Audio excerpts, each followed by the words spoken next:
Yon guys, samahan nyo ngayon ako guys. Bibili tayo nito ngayon. So bibili ngayon tayo ng crispy. So binibilang ko kaya samahan nyo ako. Tara.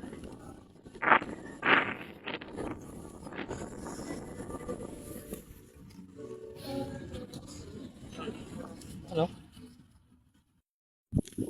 So ngayon guys, nandito ako ngayon sa may bagong ayan tinatayo.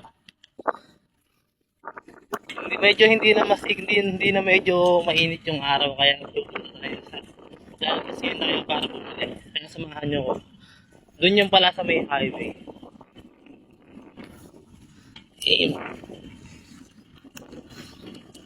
Pag ito nalaglag yung cellphone ko, nakakagat ko. GG na.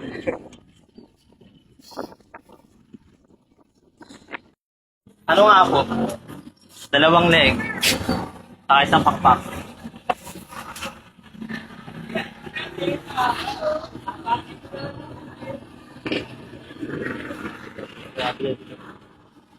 Sige,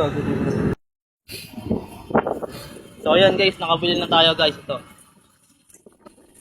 So ang pinili natin ngayon ay yung dalawang pakpak saka isang picture. Ayun ang ulam namin ngayong gabi.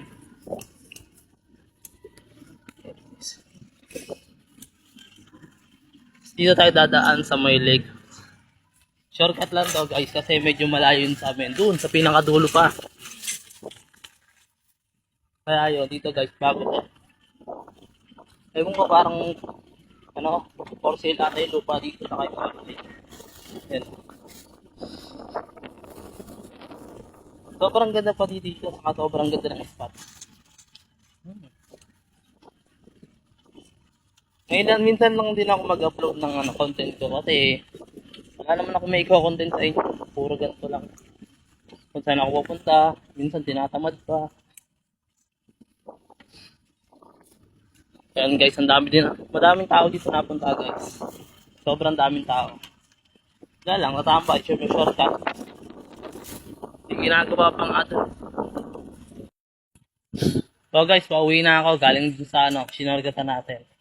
At yung namin, I think yung lugar namin. Medyo mapuno siya kaya siya malilong. Siyempre, kalsada na rin doon. Pero dadaanan na rough road. Yes. So, relax.